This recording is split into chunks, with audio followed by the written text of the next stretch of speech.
Sotiana. Saya dari kelompok 3 ingin menjelaskan tentang pembangunan ekonomi daerah. Apa pengertian dari pembangunan ekonomi daerah? Pembangunan ekonomi daerah adalah suatu proses di mana pemerintah daerah dan masyarakatnya mengelola sumber daya yang ada dan membentuk suatu pola kemitraan antara pemerintah daerah dengan sektor swasta untuk menciptakan suatu lapangan kerja baru dan merangsang perkembangan kegiatan ekonomi atau pertumbuhan ekonomi dalam wilayah tersebut. Dan untuk tujuan utama dari setiap pembangunan ekonomi daerah adalah untuk meningkatkan jumlah dan jenis peluang kerja untuk masyarakat daerah. Untuk mencapai tujuan tersebut, pemerintah daerah dan masyarakatnya harus bersama-sama mengambil inisiatif pembangunan daerah. Oleh karena itu, pemerintah daerah dengan partisipasi masyarakatnya dengan dukungan sumber daya yang ada harus mampu menghitung potensi sumber daya yang diperlukan untuk merancang dan membangun ekonomi daerahnya. Dan ada pula permasalahan dalam pembangunan ekonomi daerah. Untuk permasalahan pembangunan ekonomi daerah, diantaranya meliputi yang pertama, ketimpangan pembangunan sektor industri. Terjadinya ketimpangan pembangunan sektor industri atau tingkat industrialisasi antar daerah adalah sebagai salah satu faktor penyebab terjadinya ketimpangan ekonomi antar daerah. Kurang berkembangnya sektor industri di luar Jawa merupakan salah satu penyebab terjadinya kesenjangan ekonomi antar Jawa dengan wilayah di luar Jawa. Dan yang kedua, kurang meratanya investasi. Harut Domar adalah korelasi positif antara tingkat investasi dengan laju pertumbuhan ekonomi, sehingga dengan kurangnya investasi dengan laju pertumbuhan ekonomi sehingga dengan kurangnya investasi di suatu daerah membuat pertumbuhan dan tingkat pendapatan per kapita masyarakat di daerah tersebut rendah. Hal ini dikarenakan tidak adanya kegiatan-kegiatan ekonomi yang produktif seperti industri manufaktur. Dan yang ketiga, tingkat mobilitas faktor produksi yang rendah. Kurang mobilitas faktor produksi seperti tenaga kerja dan kapasitas antar daerah juga merupakan penyebab terjadinya ketimpangan ekonomi regional. Hal ini karena perbedaan laju pertumbuhan ekonomi antar daerah membuat terjadinya perbedaan tingkat pendapatan per kapita antar daerah dengan asumsi bahwa mekanisme pasar output dan input bebas atau tanpa distorsi yang direkayasa, misalnya kebijakan pemerintah, mempengaruhi mobilitas faktor produksi antar daerah. Yang keempat, perbedaan sumber daya alam atau SDA. Pemikiran klasik yang mengatakan bahwa pembangunan ekonomi daerah yang kaya SDA akan lebih maju dan masyarakatnya lebih makmur dibandingkan dengan daerah yang miskin SDA. Hingga tingkat tertentu pendapat tersebut dapat dibenarkan dalam arti sumber daya manusia dilihat hanya sebagai modal awal untuk pembangunan. Yang kelima, perbedaan demografis. Ketimpang ekonomi regional di Indonesia juga disebabkan oleh perbedaan kondisi geografis antar daerah. Kondisi ini berpengaruh terhadap jumlah dan pertumbuhan penduduk, tingkat kepadatan penduduk, pendidikan, kesehatan, kedisiplinan, dan etos kerja. Faktor-faktor ini mempengaruhi tingkat pembangunan dan pertumbuhan ekonomi dari sisi permintaan dan penawaran. Dan yang keenam, kurang lancarnya perdagangan antar daerah. Kurang lancarnya perdagangan antar daerah atau intra-trade juga merupakan faktor yang turut menciptakan ketimpangan ekonomi regional di Indonesia. Tidak lancarnya intra-trade disebabkan oleh keterbatasan transportasi dan komunikasi. Jadi, tidak lancarnya arus barang dan jasa antar daerah mempengaruhi pembangunan dan pertumbuhan ekonomi suatu daerah dari sisi permintaan dan penawarannya. Selanjutnya saya akan menjelaskan tentang peran pemerintah dalam pembangunan ekonomi daerah. Yang pertama itu ada entrepreneur. Peran pemerintah daerah sebagai entrepreneur adalah merupakan tanggung jawab untuk menjalankan suatu usaha bisnis di daerahnya. Dalam hal ini, pemerintah daerah bisa mengembangkan suatu usahanya sendiri dengan membentuk badan usaha milik daerah atau BUMD, atau bermitra dengan dunia usaha swasta. Namun kegiatan usahanya tetap dalam pengendalian pemerintah daerah. Pemerintah daerah harus mampu mengelola aset-aset pemerintah daerah dengan lebih baik dan ekonomis sehingga mampu memberikan keuntungan bagi pemerintah daerah. Yang kedua ada koordinator. Pemerintah daerah harus mampu bertindak sebagai koordinator dalam pembangunan ekonomi daerahnya, yaitu melalui penetapan kebijakan-kebijakan atau mengusulkan strategi-strategi pembangunan ekonomi yang komprehensif bagi kemajuan daerahnya.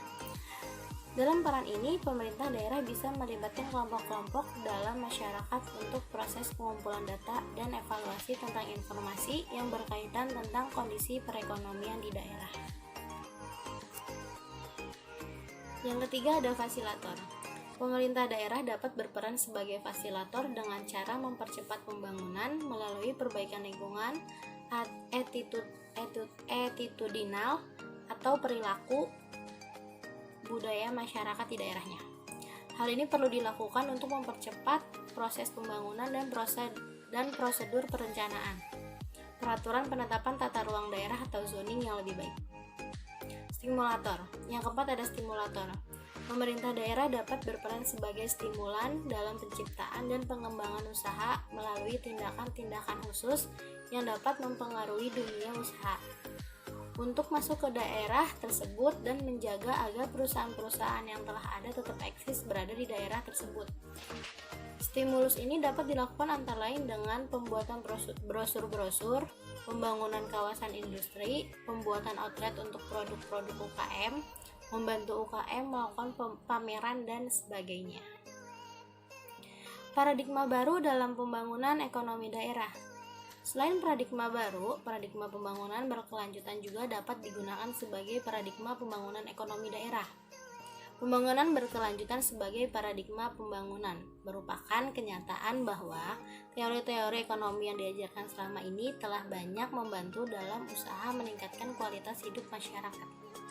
Ilmu ekonomi dengan rangkaian teori-teori ini di dalamnya dipercaya dapat mengarahkan roda pembangunan secara umum, baik jangka pendek maupun jangka panjang.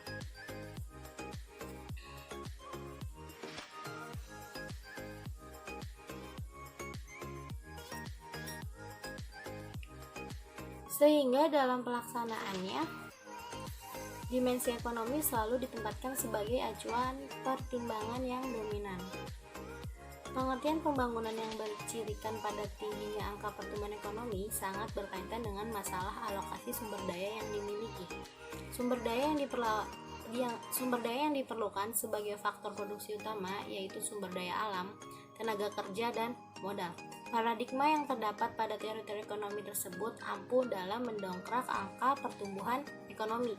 Meskipun demikian, seiring dengan kemajuan di bidang teknologi saat ini, banyak orang yang mulai tidak puas dengan pola pembangunan yang diterapkan selama ini dan mempertanyakan keberhasilan pembangunan itu sendiri.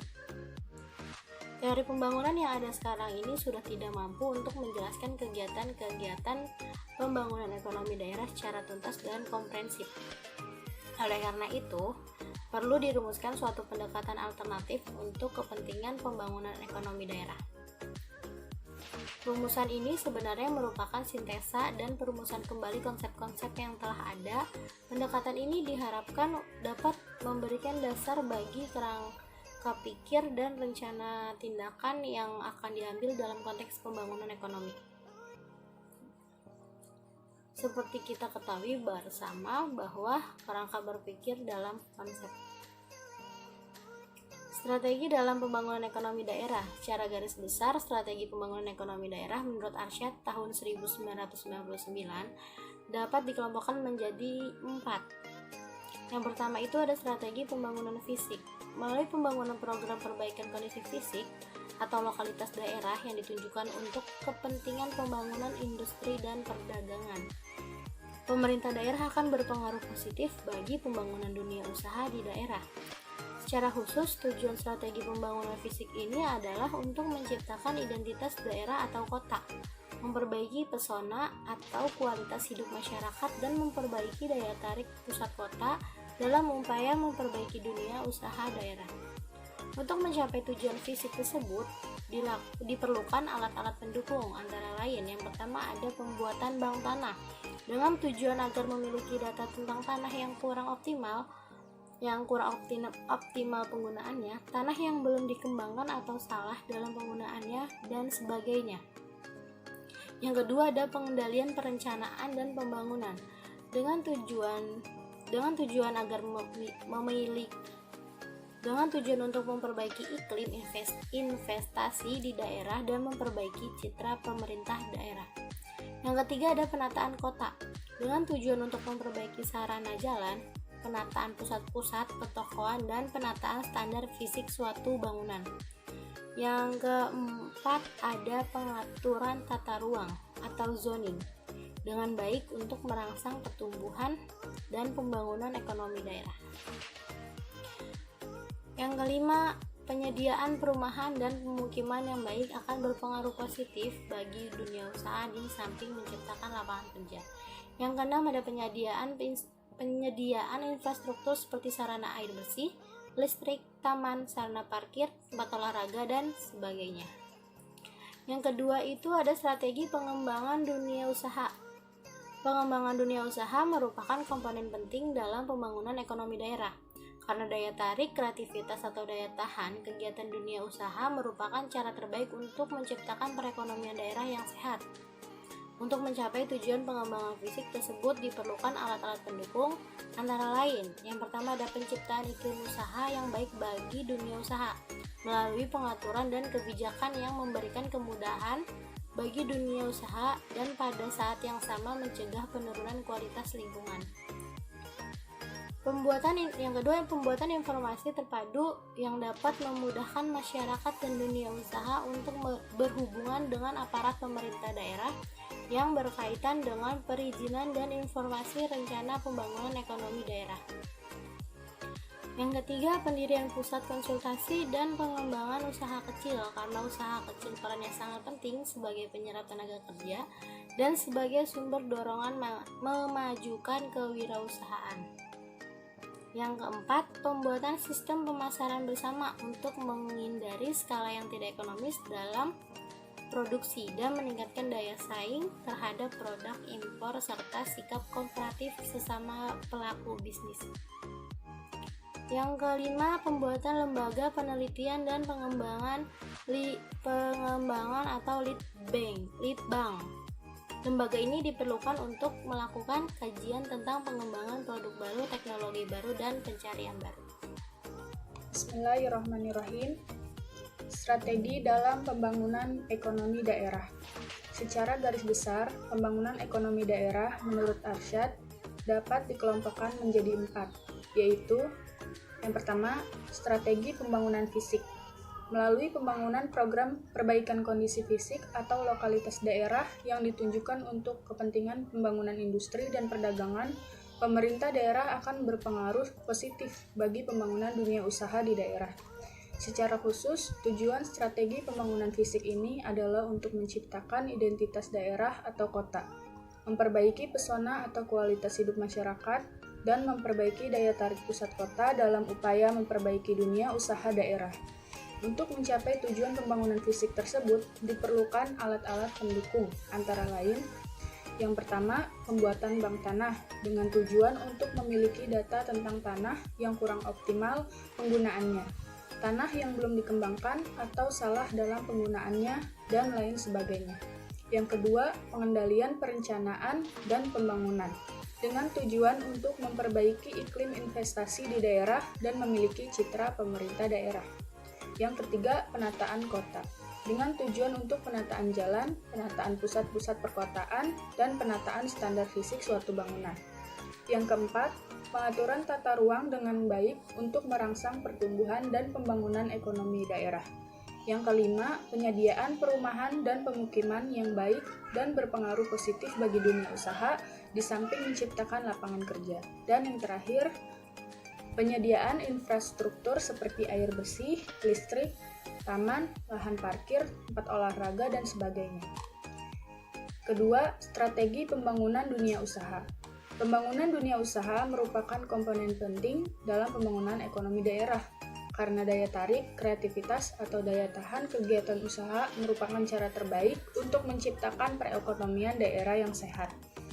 Untuk mencapai tujuan pembangunan tersebut diperlukan alat-alat pendukung, antara lain, yang pertama, penciptaan iklim yang baik bagi dunia usaha melalui pengaturan dan kebijakan yang memberikan kemudahan bagi dunia usaha dan pada saat yang sama mencegah penurunan kualitas lingkungan. Yang kedua, pembuatan informasi terpadu yang dapat memudahkan masyarakat dan dunia usaha untuk berhubungan dengan aparat pemerintah daerah yang berkaitan perizinan dan informasi rencana pembangunan ekonomi daerah.